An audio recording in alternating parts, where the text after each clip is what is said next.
Hello, and welcome to PremiumBytes, where we shine a light on the unsung world of insurance technology leaders. I am Sudhar one of your co-hosts, and with Samir Ahmed, our other co-host, we're here to have meaningful conversations about the evolving technology landscape inside the insurance industry. Let's acknowledge it. Being an insurance firm CIO or Chief Information Officer is one of the toughest leadership roles in today's world. You've got a risk-averse mindset baked into the very fabric of the industry, a legacy estate that must complement the modern tech, and a talent crisis from both the retiring side and next-gen recruiting side. And then you got the slower pace of innovation. We see it because we're right there in the trenches with you as consultants day in and day out.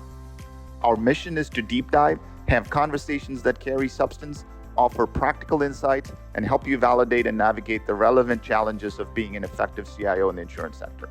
So thank you for joining us on this adventure. Let's jump right into our next conversation. Hey, Samir, how are you? Good. I'm well. How are you? I'm doing well. Thanks. So this would be our episode number 8. Really excited to keep this rhythm going here. Yeah, that's right. What do we have on today? Well, today we're going to have a slight change of pace, and we're going to do our second one of these, what we call as the end of the quarter or maybe the beginning of the quarter news roundup, based on what we see in the marketplace and based on our rounds in the conference circuit and things of that nature, like trends and news items. And then we'll pick a few and we'll talk through those. Yeah, sounds great. We have done one of these in the past, and it sounds like some folks in our audience find it worthwhile to say, okay, they're learning a few things new, and they're also learning some perspectives on the news items that are already tracking. So hopefully this will be of value. But I know we wanted to start off with a quick update on a couple of conferences that you have done, and I've been to one of these, so we'll probably spend a few minutes each on sharing what these conferences were and our perspectives and takeaways from these conferences, and then we'll go into the news items and the trends emerging. Yeah, that sounds great. So we started the year with the spring conference circuit actually in February with attending this event in Toronto, Insurance Canada organization. They had taken a break, from events during the pandemic, and just this year they've gone back to resuming the in-person event. So we had the 2024 Insurance Canada Technology Forum, beautiful venue, St. James Cathedral in downtown Toronto. And really it was focused on sort of the title, or the theme was Becoming My Customer, and really focusing on customer experience. They had a few folks present from a thought leadership perspective. They had a presentation from somebody from IBM Consulting. They had somebody from Datus Insights, Martina. And then the main, gist of or the agenda of the topic was showcasing startups that are Toronto or Canada-based, actually from across Canada. Most of them are Toronto, Quebec, Montreal, but there were even folks from Alberta, for example. So you can see that there were somebody from Wise Docs, somebody from Fuse Insurance, somebody from Quoti, and so on. So there were a few carriers like Northbridge Insurance, but even here, the presentation was a partnership with InsurTech, and they were trying to present what they were doing. So all in all, it was a good event to get back to and get to see the Canadian side of our, insurance partners sort of getting back into conference mode. Do you find a lot of American audience attending these Canadian events? Not a lot, only a few. Most of them were sort of it's Canadian organization, Insurance Canada, focused on Canadian insurers and Canadian startups. So that was most of it. But like for example, Martina is U.S. based, right? She's in Florida, um, and there were a few others like that. I can't recall off the top of my head who, but trying to see if I see a face here. But yeah, Okay. most of it is Canada focused. Okay. Uh, so good event. I think it was good to see them get back to in person events. Yeah. No, thank you for sharing. And then I'll chime in on the second one on our agenda is the long term care insurance conference, which I attended in San Diego. This was a 2-day event, largely attended by the handful of long-term care insurance carriers. As most of our audience might know, there's not a whole lot of actively sold long-term care insurance carrier uh, players in the marketplace right now, but there are still some. Um, and then besides the carriers, there's a lot of TPAs who are becoming more and more active, acquiring a lot of the closed blocks of long-term care insurance businesses. And then a bunch of service providers and third parties like brokers, agencies, and things of that nature. And I find that as you and I have briefly perhaps mentioned, as part of the work that we're doing, we're always exploring what are the new avenues for us to learn as well as prepare for, what might be a growing set of insurance technology related landscapes in the near future. And long-term care insurance is something that we believe that's going to grow based on the demographic shift that's happening in the U.S. and all across the world. So this is obviously specific to long-term care insurance space. And I find fascinatingly that there's not a whole lot of audience attendance. It was probably about 800, 900 people, very close-knit community. It's a very volunteer-run conference, with the majority of the people who are running the conference are people who work on day jobs in the industry in one form or the other, not highly commercialized.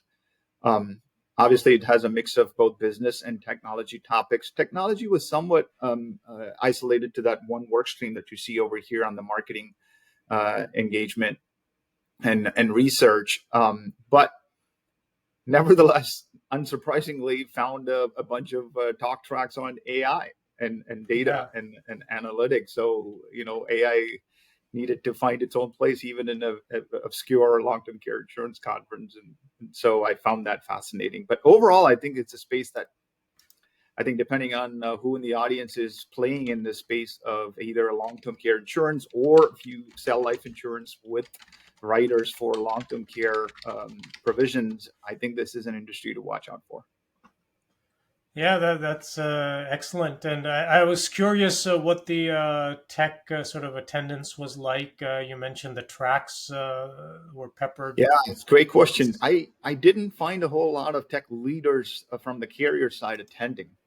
I found a lot of product heads, actuarial heads, claims heads attending, but there wasn't a whole lot of tech. Although tech topics were embedded, I think they're trying to attract more tech audience. There were not a whole lot of startups in this. It's a space that doesn't have a lot of InsurTech, so that presence was also very minimal.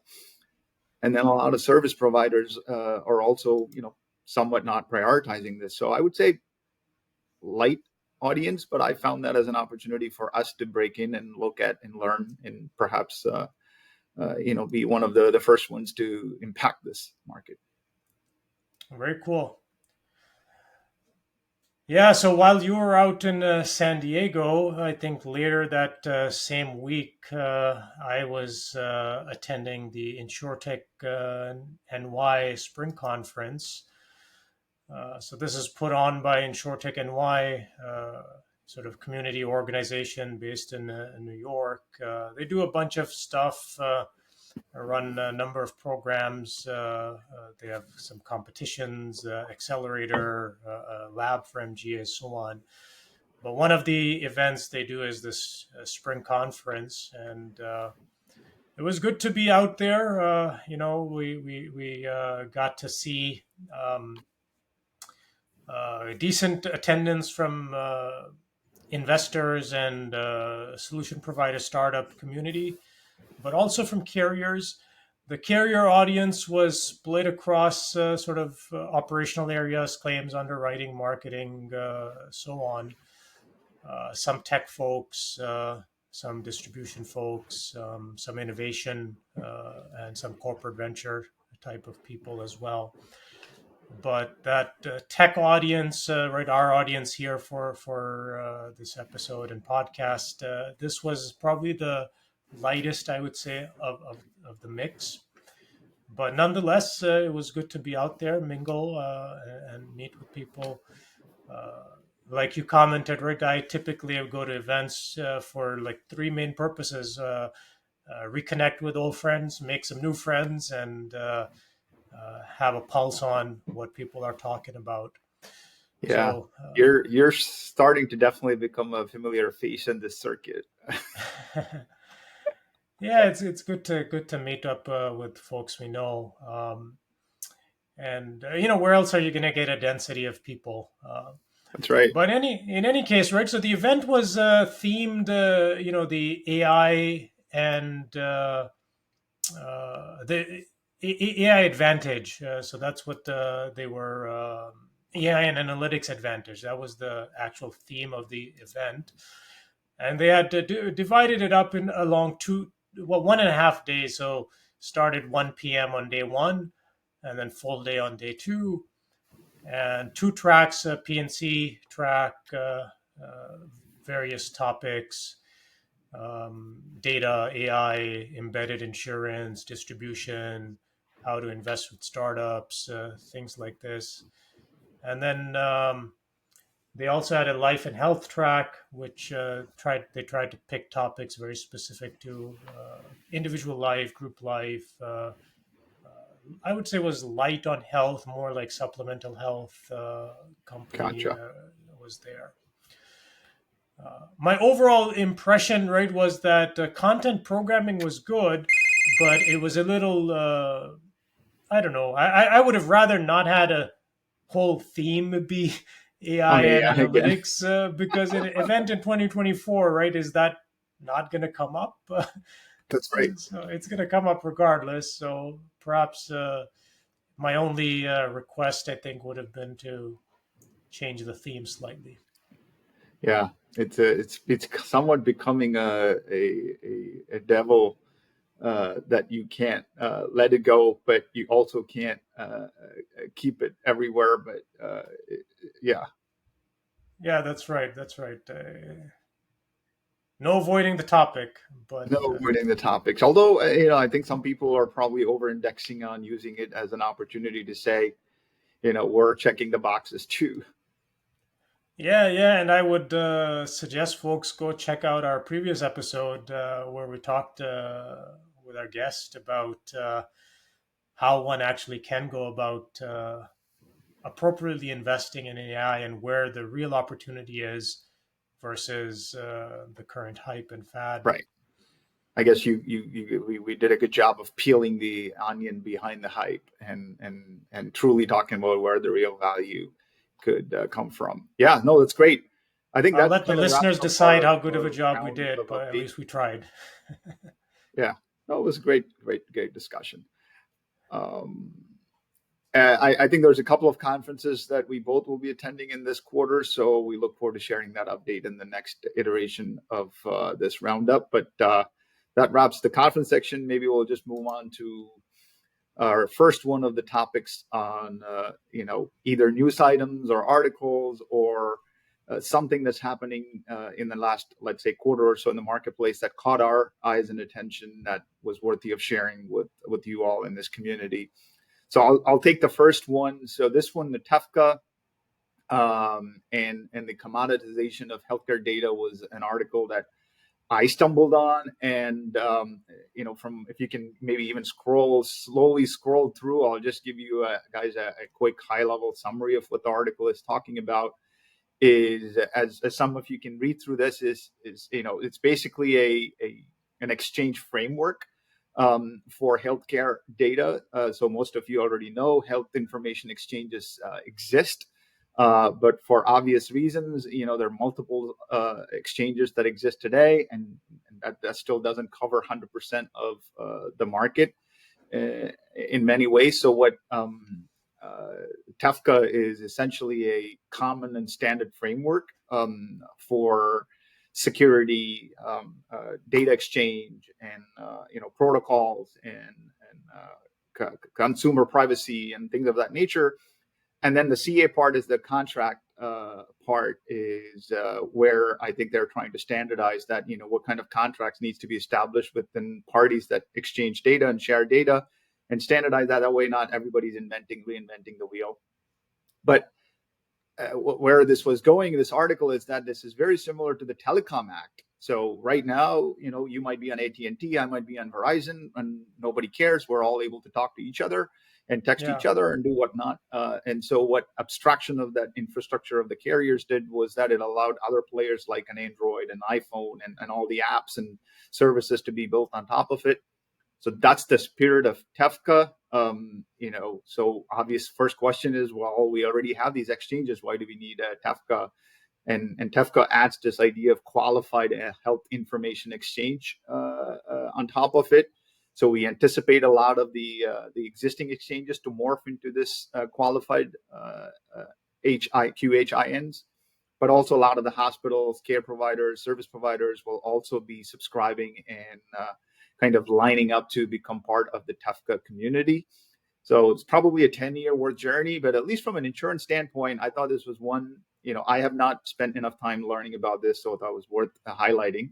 Two, at some point, underwriting and claims will have access to, or will need access to, a more centralized TEFCA coordinated data that cuts across all of the exchanges. So possibly for insurers, the ability to consume health data could potentially become easier at some point as this gets implemented.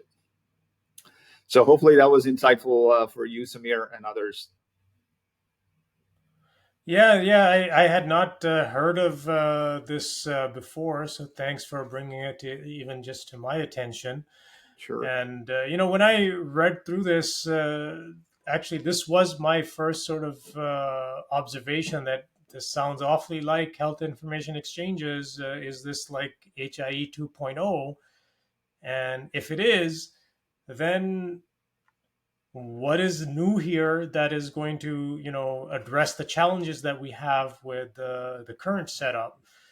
And in broad strokes, right, the current setup, the challenge is that there is no national exchange, right? Everything is state based. So for anybody that wants to get any sense of a full picture of an individual, you have to coordinate across all the state exchanges. And then even within the states, there is no single model for how to do this. Every state or a few states are trying. Some are further along than others. So you can end up with a very patchy kind of consolidation of data. So if you want to look at an individual's record, how the confidence that it is complete is very low. Correct. So what is TEFCA going to do to address this, and how is that going to be improved? I think that's where my curiosity. No, those are valid questions.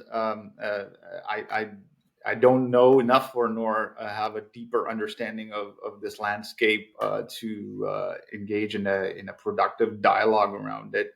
But I do want to point out, to the degree that I can quote this one article, if you scroll down to the section called An Important Lesson in History, that's the title of the section. And if you go one or two paragraphs before that, go up a little bit, just a little bit before that important lesson in history.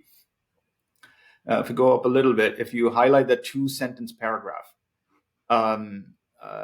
if data access across all health information networks in the future is the same, then the only real differentiation is just the pricing. So basically, the Office of Health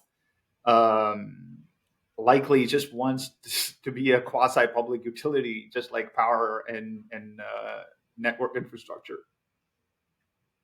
Yeah, that's interesting. Yep. So, yeah, it's going to be fascinating to see how this evolves. Perhaps something to pay attention to and look Absolutely, forward to completely updates agree. on. All right. Well, yeah, thanks for sharing. So I will like to draw attention to this article on Insurance Newsnet, which is a summary of a survey of life insurers. And surprise, surprise, life insurers want to be better at meeting technology challenges. I think we can time travel back 50 years ago and this would still be true. Yeah. So the thesis, right, of this basically is exactly this, that life insurers want to be better. And of course, the it begs the question: well, have we not been trying to do this? So what's new here? And the observations from the survey, right, is that carriers are acknowledging that we have to be better about adopting technology quicker and faster, because we have to meet the needs of our constituents and policyholders in particular.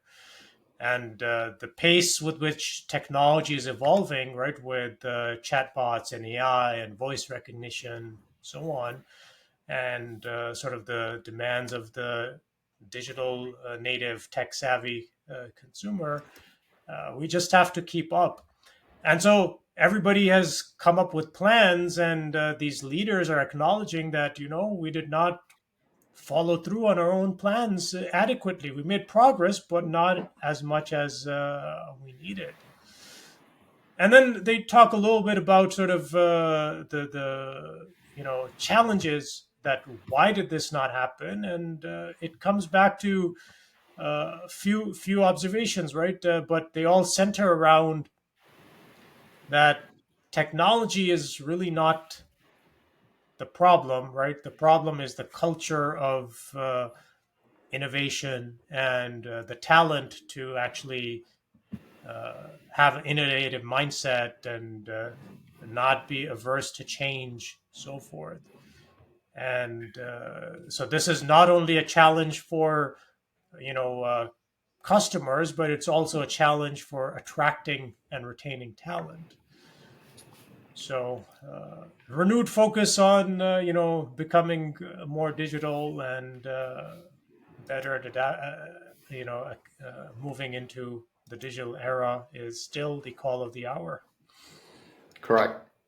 And I think this we've always touched on this theme in our insurance technology framework is around this idea that sometimes maybe it's not about technology, it's about culture and talent and mindset and things of that nature. But it sounds like this survey article is somewhat alluding to that too.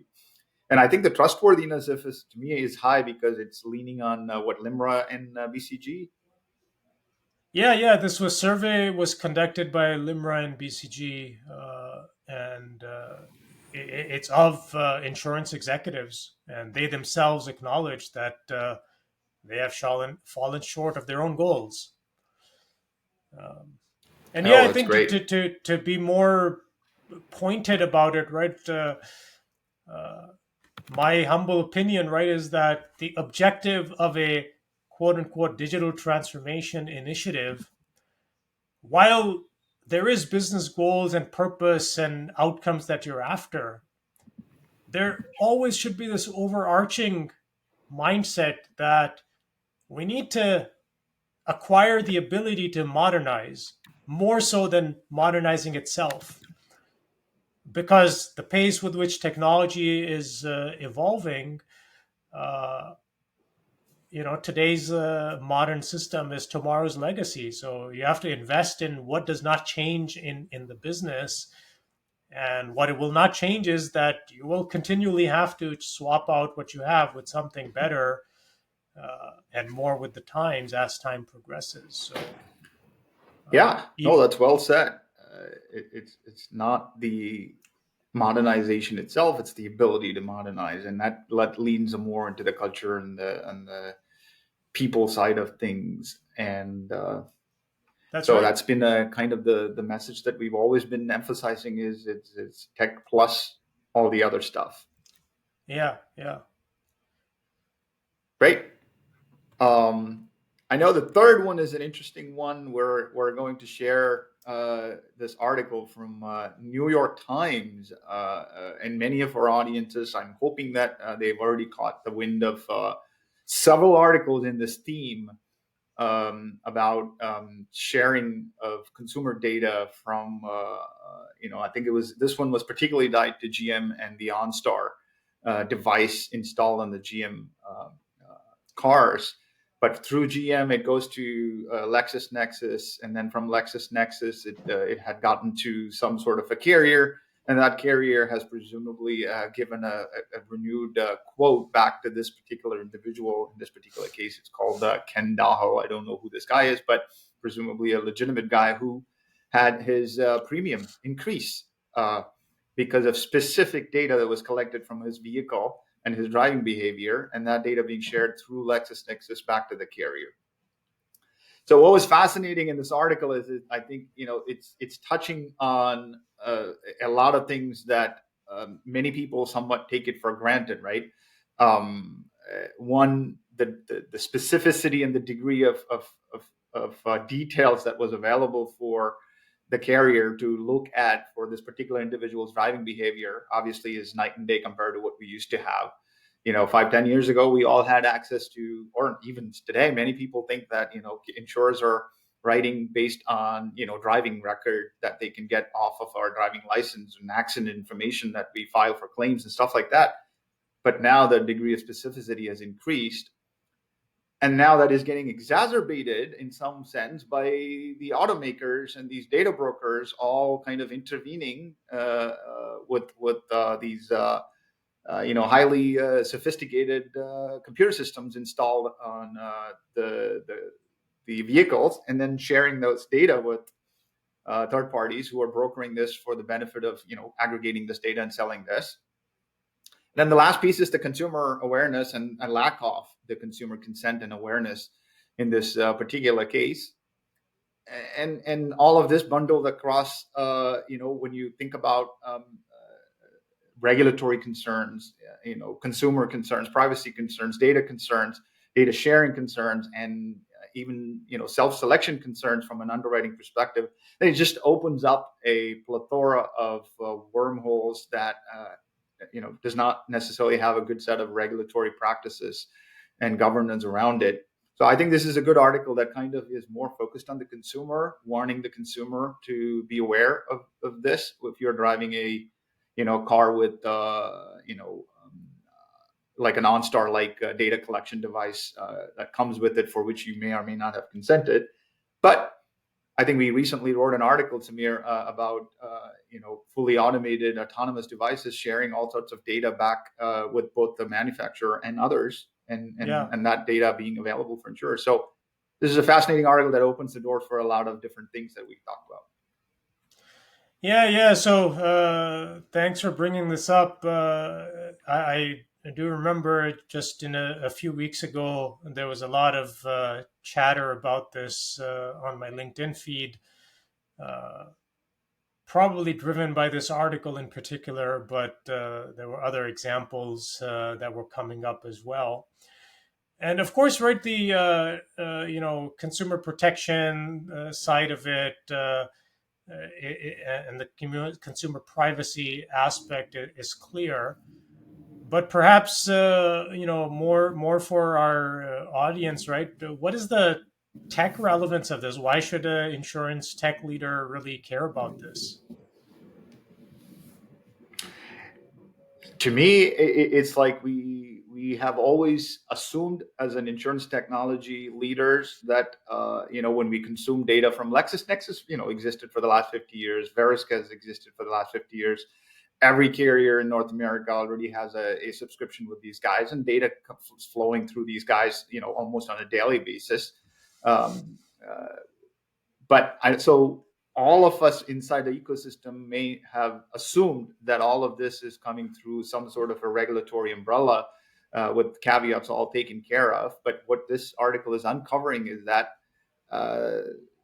it just exposes a lot of the third party data related risks, and even I would even call third party, fourth party, fifth party data related risks that insurers now probably want to be very thoughtful before just assuming that, oh, we have data from Verisk or we have data from LexisNexis, we'll just start consuming it. Yeah. I think that makes sense, and perhaps as technologists, it puts a little bit of burden on us that we shouldn't just blindly go enable these pipelines to exchange and consume data from other sources. We should go a step further and actually sort of investigate where's the data coming from. And of course, firms like LexisNexis and Verisk, they would not share data that they're not authorized to share. And they had the authorizations, right, because people opted into some data sharing program.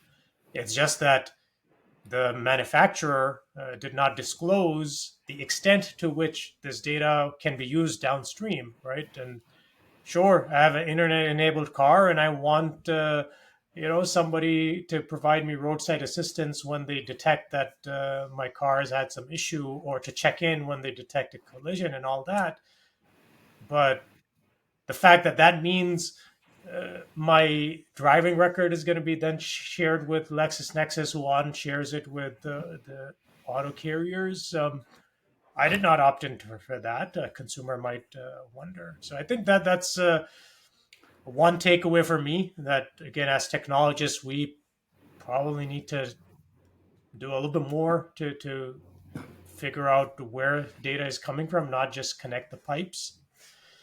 And the other is that there's some reputation, impact to carriers, even though on the surface the carrier didn't directly do anything, quote unquote, wrong, right? If anything, it's the car manufacturer that did not provide the appropriate disclosures. Correct. But the experience is impacting a person buying insurance, right? That's the experience that gets impacted. Correct. So I think you were articulating to me earlier today about root basis, their quoting mechanism based on this. Progressive dongles are based on this. So the idea of voluntarily sharing driving behavior data and then expecting a more precise quote is not unheard of. But it seems like the process when it comes through systems like OnStar, it becomes somewhat opaque and unclear on who signed off on what. Yeah, absolutely. And maybe just a quick public service announcement, right? That unlike Mr. Dahl, who only after the fact went to LexisNexis and they sent him this 258 page consumer disclosure report. Each of us, right, under the federal FCRA, right, the regulation for consumer privacy, LexisNexis is obligated to provide this to us. We just have to request it. I think once a year we can get this. So thank you for thank you for that public service announcement. I did not know that. At least I did not know that I could go to LexisNexis. I knew I could go to my credit sources and ask for my consumer report from a credit perspective, but not this one. Yeah. So whether it's Verisk, whether it's LexisNexis, whether it's credit bureaus that give Vantage Score and all that, if there's a decision being made on the basis of information, you have the right to know what that information is. So, yeah. Good habit to check this prior to your renewals or when you're shopping around. I think we may have one more. I know we're cutting close, but maybe we'll do a quick 2-minute on the last one because I think it's an important one that worth highlighting. Yeah. So this one, it actually ties back to the life insurer want to Modernize. modernize. So this one is back in December of 2022, right? Congress passed Secure Act 2.0. It had several provisions in there, but the one I want to just highlight is that with 401k plans, right, it's common for employers to provide a matching contribution. And so far, those contributions are always pre-tax and they go into the traditional Roth account, the traditional 401k account, even if you, as an employee, are making Roth after-tax contributions. So Secure Act has now made it possible for employees to say, actually, I want the employer contribution to also be a Roth after-tax contribution. I'm willing to give up my, tax deduction in order to get tax-free distribution down the line. But the interesting thing is that we're now in like Q2 of 2024, and there's hardly any implementation of this. And it fundamentally goes back to, right, that, there's no implementation of this because there's many moving pieces, right? The plan administrator needs to have provisions for this. The employer has to make sure that the plan design has provisions for this. Then of course, they have some payroll partner that has to make the deductions and designate them and code them appropriately. So they need to have provisions for this. And then on your open enrollment, you need the benefit platform to allow the employee to say, you know what, I want to elect this Roth option for employer match. All of these are tech changes, right? And it's back to kind of that same issue, that ability to adopt changes. While the first article on the survey was talking about not keeping up with the pace of change, this is now amplified by regulatory and compliance requirements. And this particular item, maybe consumers not educated yet, but soon employees are going to be asking their employers that, where is this? I want to do this. Correct. And they're going to be told, sorry, we can't support it right now. Correct. So, and I think employers in many cases are depending on the intermediary platforms, like those provided by, Fidelity or whatnot, right, for retirement planning. And so my hope is that, again, I'm just a consumer speaking here, not an insurance enthusiast or a technology enthusiast, is that as a consumer, if and when I decide, I expect my platform provider to just allow the ability for me to do that. Yeah, that's right. And like I was mentioning, it's going to be an employee dissatisfaction from the employer for hardly any fault of the employer, right? They have a role in which they have to ensure that their plan design allows for this. But beyond that, right, they have to rely on the plan administrator, which is companies like Fidelity and Vanguard and a few others. And then they have to rely on the payroll provider, and then they have to rely on the benefit enrollment platform that they're using, right? So until all of this comes together, maybe there will be some duct tape and chewing gum type of option that an employer can offer, but nothing seamless. Yeah, no, thanks for bringing this up, because I'm getting myself educated as a consumer. Now I have this choice. Yeah. But two, this also is an interesting area. 401k retirement is something that, although may not directly come under the umbrella of insurance, but, insurance and retirement are kind of, brothers and sisters. So, it certainly is relevant for our audience. Yeah, I think so. With that, I think we will wrap this tech news news roundup and the quarterly update. As always, folks, thank you for your support and listening to our episodes and providing feedback. And as always, from these articles and news items and conference updates, share any perspectives, goods, bad, anything else you'd like to see. And we look forward to continuing this conversation offline.